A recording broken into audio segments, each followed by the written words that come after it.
Bonjour et bienvenue à l'Urbain. Avez-vous déjà entendu parler de ce jeu de cartes qu'on nomme le bridge? Y a-t-il des adeptes dans la région? Et est-ce populaire et accessible à tous? C'est ce que nous apprendrons par nos invités d'aujourd'hui. Bonne émission!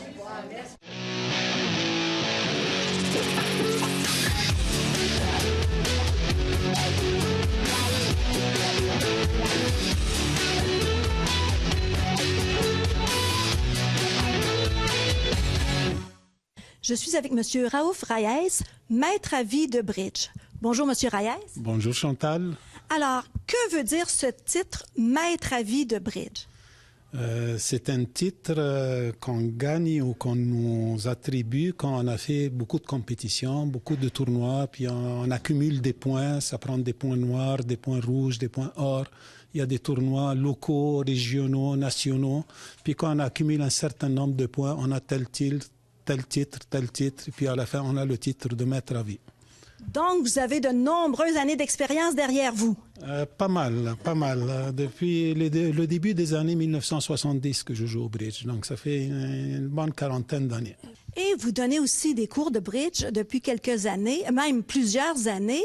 Est-ce que vous diriez que ça prend des conditions particulières, des compétences particulières pour jouer au bridge? Absolument pas, en autant qu'on sache qu'un 8 c'est plus fort qu'un 7 et qu'un roi ça mange une dame, et puis là c'est la carte la plus forte, et puis après ça des petits calculs, des additions simples, pas plus que ça. C'est sûr que si on veut aller loin et perfectionner, ben là ça prend des cours, ça prend quelqu'un qui a le goût d'aller plus loin, puis de mettre plus de... Mais on peut avec des notions de base simplement s'amuser, avoir du plaisir énormément. Alors, vous êtes présidente de 2 clubs de bridge de la région sur 3. Parlez-nous de ces clubs de bridge. Les 3 clubs, je suis présidente du club du mardi soir, le club Victoria. Donc, on joue le mardi soir. En général, on est à peu près 11 tables. Le mercredi après-midi, on joue à Tabasco, au Cercle de la Joie. Donc, cette place-là, il y a plus de gens, probablement 14, 15 tables. Puis, il y a aussi un club qu'on joue le vendredi après-midi. Puis ça, c'est aussi au club de l'Âge d'Or à Victoriaville. Donc, en moyenne, environ 10 tables aussi. Nous sommes ici, justement, au club de l'Âge d'Or, où est-ce qu'il se joue le bridge le vendredi après-midi. Oui. Et le président, vous êtes présidente des 2 autres clubs, mais le président de l'Âge d'Or est monsieur? C'est monsieur Clément Bernier. Donc, ça fait quand même un bon nombre de personnes qui viennent se détendre au bridge. Oh oui. Hein. Si on compte tous les joueurs total dans la région, là, quand on fait nos soupers dans le temps des fêtes et tout, là, on est autour de 72, 75, ça s'approche le 80. Donc, il y a beaucoup de gens qui jouent au bridge. Maintenant qu'on a parlé du bridge, il faudrait bien savoir un petit peu comment ça se joue. Pourriez-vous nous donner quelques explications avec la table qu'on a ici? C'est un jeu qui se joue avec 4 joueurs. Vous avez un partenaire, vous êtes 2 à jouer contre 2 autres. Et un peu comme le 500, il y a une période, la première chose, c'est essayer de trouver le meilleur contrat. Puis après ça, on essaye de réaliser le contrat. Alors, comme au 500, le 500, par exemple, on gage, je prends 5, je prends 6, on fait juste un tour d'enchères, tandis qu'au bridge, on continue les enchères plusieurs fois. Et c'est un système un peu plus sophistiqué, un peu plus scientifique qu'au 500. Maintenant, une fois le contrat final est atteint par une équipe, l'équipe qui a ramassé le contrat final, c'est le joueur qui a eu le contrat, c'est lui qui essaye de réaliser ce contrat et les 2 autres joueurs essayent de lui mettre des bâtons dans le roue et de le faire chuter. S'il s'engage à faire 10 levées avec le pic à tout, s'il réussit ses 10 levées, il a réussi son contrat, mais les adversaires essayent de l'empêcher de faire ça, le faire chuter, ce qu'on dit. Alors, c'est un peu ça. Et quand le déclarant il joue, son partenaire, il étale son jeu, il devient le mort, et le joueur, il joue avec son jeu et le mort aussi. Et les adversaires, bien sûr, ils voient chacun son jeu, puis c'est un peu comme ça que ça se déroule. Et les enchères, on les fait avec des boîtes d'enchères où on n'a pas besoin de nommer. On sort simplement, si on veut gager un pic, on sort un pic. Après ça, on veut gager 2 cœurs, on sort la carte qui indique de cœur, et ainsi de suite. Ça, c'est assez nouveau, ces boîtes d'enchères. Avant, on faisait ça de façon orale.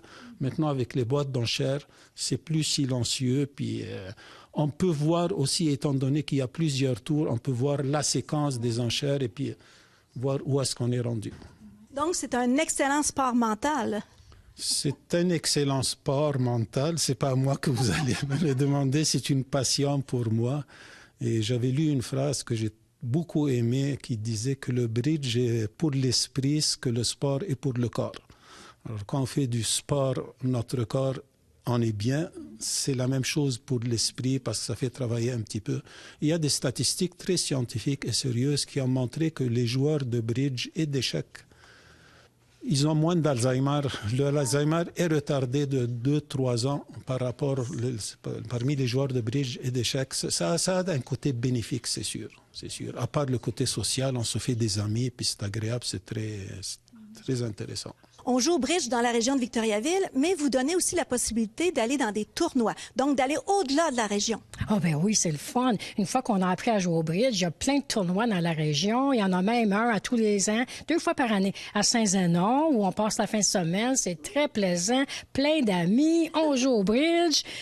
Il y a aussi à Drummondville... 2-3 fois par année, ils font des tournois. Puis il y en a un peu partout au travail de la province pour les gens là, qui veulent jouer au bridge. Et vous, votre expérience de bridge, est-ce que vous êtes une amatrice depuis très longtemps? Mais moi, j'ai commencé en 2009. Moi puis mon conjoint, on aimait ça jouer au 500, jouer aux cartes, aller veiller chez des amis. Puis ça a tout le temps été mon rêve d'apprendre à jouer au bridge. Pour moi, c'était un mystère. J'ai appris à jouer au bridge. 9 ans plus tard, je suis passionnée du bridge. Ceux qui me connaissent, ils savent que Janine, elle aime ça jouer au bridge. C'est merveilleux. On se fait beaucoup d'amis, des soirées ensemble. Parce que, et maintenant, vous aimez tellement ça, c'est tellement devenu une passion que vous êtes devenue présidente. Oui, madame. Puis on s'amuse, on fait des belles sorties 2 fois par année. On fait des gros soupers, des événements spéciaux. Puis ça coûte pas cher non plus. C'est plaisant. On se fait plein d'amis. La vie sociale, là, c'est plaisant, c'est bien le fun. Et la beauté du bridge, c'est qu'on peut jouer un petit peu compétitif quand on joue le bridge duplicata, mais aussi à la maison quand on veut être entre amis chez soi. Ben oui, on peut jouer le soir à s'amuser. On peut jouer compétitif dans les clubs duplicata. Puis c'est tellement le fun, on s'amuse. Puis des belles soirées ensemble avec plein de nouveaux amis qu'on rencontre. Bonjour, Madame Robert. Bonjour, Chantal. Vous êtes agent de développement FADOC, région Centre du Québec, c'est bien ça? Tout à fait. Rappelez-nous votre mission à la FADOC. Bien, en fait, la mission a 2 portées. La première, qui est la plus importante, les gens qui sont membres FADOC connaissent bien cette mission-là, qui est celle, effectivement, de la défense des droits collectifs. Alors, des aînés, bien entendu, des 50 ans et mieux, de l'ensemble des membres. Tu sais, Chantal, qu'on est 1 demi-million au Québec. Alors, quand on fait cette mission-là, on l'a fait en ligne droite et sur plusieurs sujets. Et vous collaborez avec les clubs de bridge pour atteindre les objectifs de votre mission. Bien, et sais-tu que la 2e mission, c'est effectivement celle orientée vers les loisirs. Alors, de toute forme et les saines habitudes de vie. Alors, c'est pas étonnant d'entendre que le bridge, qui est un jeu de cartes à la base, est une orientation sur les saines habitudes de vie, soit celle de garder notre esprit en forme. Et à ce propos, vous donnez, la FADOC donne des cours de bridge cet hiver. Ben oui, le plaisir en est. On en avait donné en 2015 et on avait eu une quinzaine de personnes. Et là, Monsieur Reyes, qui est notre maître bridge, bien entendu, bien connu dans notre réseau, c'est lui qui est l'enseignant de bridge. Et cette fois-ci, on en débute un. Ce février-mars, alors ces gens-là vont en prendre le bridge pour être avec nous après en salle de bridge puis s'amuser avec nous.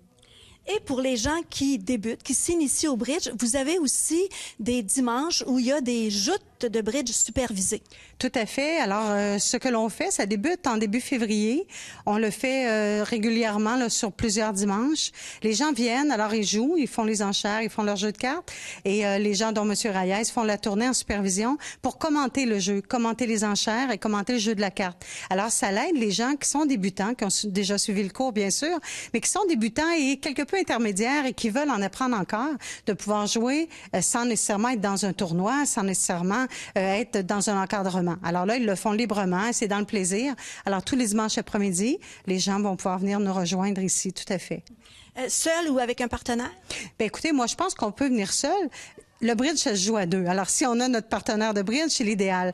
Mais il y a souvent des gens qui viennent et qui regardent et on peut faire de l'observation de table aussi. Alors, même si on est seul, qu'on n'a pas un partenaire de libre cet après-midi-là, on fait une observation de table. C'est le temps de le faire. Alors, on vous invite à venir nous rejoindre. Ceux pour qui ont toujours dit, c'est quoi ça, le bridge?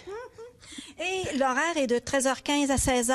Pour les dimanches après-midi, on parle toujours des salles supervisées au Club Faddock de Victoriaville, les dimanches après-midi de février. Et on va revenir, on prend un petit congé, et on revient pour le 18 et 25 mars en dimanche après-midi, toujours avec M. Reyes en salle supervisée. Alors, c'est seulement 4 $, puis je pense que ça peut permettre aux gens de vraiment s'améliorer. Parce que le bridge, c'est à jamais le bridge. On apprend toujours.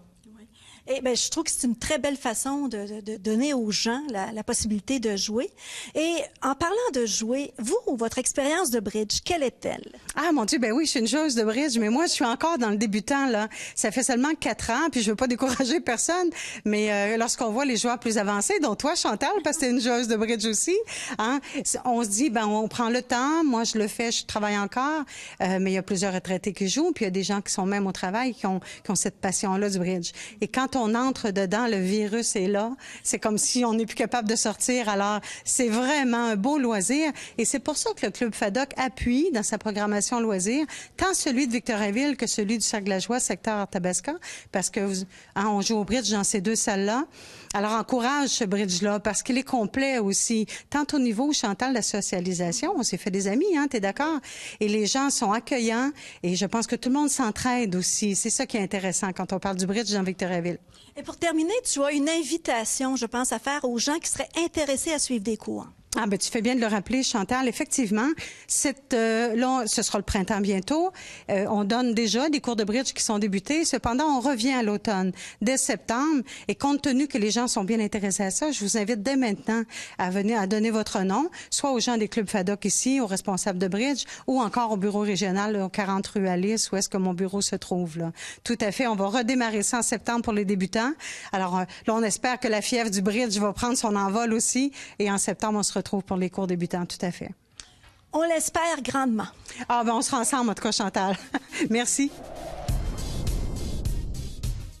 Nous espérons que ces quelques informations ont su capter votre intérêt et on vous invite à vous inscrire au Club Faddock aux 2 rue Drouin.